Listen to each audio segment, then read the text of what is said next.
آج سے 4-5 سال پہلے میں بھی آئی ٹی کی فیلڈ میں تھا، سافٹ ویئر انجینئر، اپنے کام میں لگے ہوئے، کبھی سوچا بھی نہیں تھا، لیکن کچھ ایسا اتفاق ہوا کہ تھوڑا سا اسٹڈی کرنے کا موقع ملا، تھوڑی سی آنکھیں کھلیں، تو ہم تو نارمل لائف میں چل رہے تھے، پھر ہمیں ریئلائز ہوا کہ ہم کدھر چل رہے ہیں۔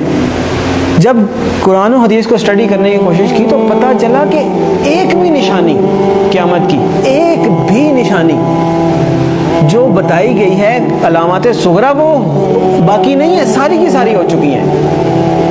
اگر کسی کو کسی اسپیسیفک نشانی کے بارے میں کوشچن ہے تو مجھے بھی بتائیں۔ اول تو مطلب جو میں نے اسٹڈی کیا ہے مجھے تو تقریباً سب بھی ملی ہیں۔ تو ایک دن ایک صاحب کہنے لگے آپ تو کہہ رہے ہیں ساری ہو گئی ہیں، پیلے جھنڈے نہیں کہیں سے نکلے۔ تو میں نے کہا پیلے جھنڈے تو وہ رابعہ ابھی نکلے تھے مصر میں، جب صدر مرسی کی حکومت انہوں نے گرائی تھی تو وہاں پہ پیلے جھنڈے رابعہ کا نشان انہوں نے بنایا تھا اور بڑی احتجاج کی تھی، وہاں سے پیلے جھنڈے نکلے۔ پھر کیا رہ گیا؟ پھر انہوں نے کہا عربوں میں شرک آ جائے گا، وہ تو نہیں آیا۔ تو میں نے کہا میں بھی سوچتا تھا نہیں آیا، بلکہ جب میں یہ حدیث پڑھ رہا تھا تو میرے ذہن میں یہ تھا کہ پتہ نہیں عربوں میں شرک پتہ نہیں کب آئے گا۔ سب سے زیادہ قرآن حدیث وہاں پڑھا جاتا ہے، حرمین شریفین وہاں پہ ہیں، عبادات وہاں پہ ہوتی ہیں، مساجد رمضان میں وہاں بھری ہوئی ہوتی ہیں، تو پتہ نہیں کب ہوگا۔ اتفاق کی بات ہے کہ میرا نہیں خیال کہ ہفتہ گزرا ہوگا یا کچھ، تو وہ خبر آئی کہ وہ انہوں نے یو اے ای میں مندر بنایا اتنا بڑا اور باقاعدہ نعوذ باللہ اس کی پوجا کر کے انہوں نے اس کی افتتاح کیا۔ عجیب لگا کہ اتنی جلدی کہ جب آپ حدیث پڑھتے ہیں تو آپ کو لگتا ہے کہ عربوں میں شرک لوٹ آئے گا، پتہ نہیں، یہ تو بہت ہی مشکل بات لگتی ہے۔ اور ہم نے مطلب ایک ہوتا ہے سالوں گزر جائیں پھر بھی بات ہے، وہ ادھر پڑھا ادھر وہ بات ہوگی۔ تو ایک بھی نشانی مجھے نہیں ملی، اگر کسی صاحب کو ملی ہے تو مجھے بھی بتائیں۔ اس کا مطلب ہے علامات صغریٰ ساری پوری ہو گئی ہیں، اب علامات کبریٰ کا وقت ہے۔ پہلی علامات کبریٰ میں سے پہلی کیا ہے؟ امام المہدی کا ظہور پہلی علامات کبریٰ میں سے پہلی بڑی نشانی ہے۔ دوسری ہے دجال کا ظہور،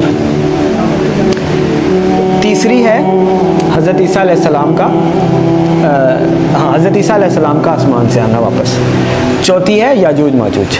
4 یہ نشانیاں ہیں قیامت کی علامات کبریٰ۔ پھر 2 اور نشانیاں ہیں، سورج کا مغرب سے نکلنا اور دعوت الارض کا نکلنا، اس لیے کہ آپ صلی اللہ علیہ وسلم نے فرمایا کہ جب دعوت الارض نکل آئے یا سورج مغرب سے نکل آئے پھر کسی کی توبہ قبول نہیں ہے، جو ہے جیسے ہے ویسے ہے، کوئی نیک ہے نیک ہے، بد ہے بد ہے، کافر ہے کافر ہے، مسلمان ہے مسلمان، پھر کسی کی توبہ قبول نہیں ہے۔ اس کا مطلب یہ ہے کہ یہ جو 2 نشانیاں یہ قیامت قائم ہونے کے واقعات ہیں، وہ تو ایک قسم کی قائم ہو گئی نا قیامت۔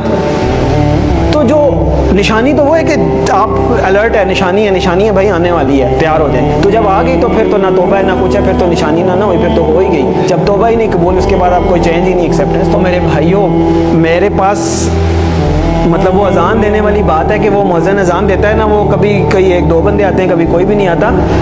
میرے بس میں نہیں ہے کہ میں چیخ کے بولوں کدھر سو رہے ہو کدھر جا رہے ہو، اور نکل آؤ روٹی کپڑا مکان سے، اور میری جاب میری گاڑی میرا بچہ میرا پلاٹ نہیں۔ اور پتہ نہیں قیامت میں نے آپ لوگوں کو حدیث سنائی ہے، آنکھیں کھولیں، اور پتہ نہیں قیامت میں کتنے سال رہ گئے، شاید ہم پتہ نہیں اگلی جنریشن آئے بھی کہ نہ آئے۔ اور بعض لوگ کہتے ہیں پتہ نہیں پاگل ہے، سب کو ایسے لگتا تھا قیامت آنے والی ہے، نہیں، حدیث میں آپ صلی اللہ علیہ وسلم نے فرمایا کہ میں اللہ سے امید کرتا ہوں کہ میری امت کو آدھے دن کا وقت تو دے ہی دے گا اللہ تعالیٰ۔ تو صحابہ نے فرمایا آدھے دن سے کیا مراد ہے؟ تو آپ صلی اللہ علیہ وسلم نے فرمایا 500 سال۔ اور یہ قرآن سے بھی ثابت ہے کہ اللہ کے ہاں ایک دن ہمارے 1000 دنوں کے برابر ہوتا ہے۔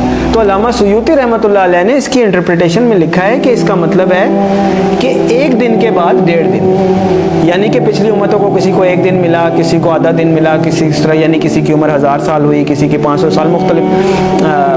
تو انہوں نے اپنے حساب سے بتایا کہ اس کا مطلب ہے 1 دن کے بعد آدھا دن اس امت کے لیے، یعنی باقیوں کو اگر 1 دن ملا ہے تو اللہ تعالیٰ اس امت کو آدھا دن مزید دے دے گا، باقیوں سے زیادہ تھوڑی سی مہلت دے دے گا۔ تو 1500 سال ہجری، او بھائی کدھر بیٹھے ہیں ہم؟ 1443 ہی ہے نا؟ تو گنتی کا حساب لگا لیں، 60 سال پورے نہیں رہتے۔ میں نہیں کہہ رہا، تو اس کا مطلب یہ ہے کہ تھوڑا سا، میں یہ نہیں کہہ رہا کہ 60 سال میں ہی آ جائے گی، یعنی اللہ تعالیٰ نے اگر آدھے دن کی مہلت دینی ہے، اللہ کی مرضی، تھوڑا بہت آگے پیچھے بھی ہو سکتا ہے، لیکن سمجھنے کی بات ہے کہ ہم بالکل گرنے لگے نیچے اور دیکھ پیچھے جا رہے ہیں، دیکھ پیچھے جا رہے ہیں. وہ کہتے ہیں نا کہ سامان 100 برس کا، پل کی خبر نہیں.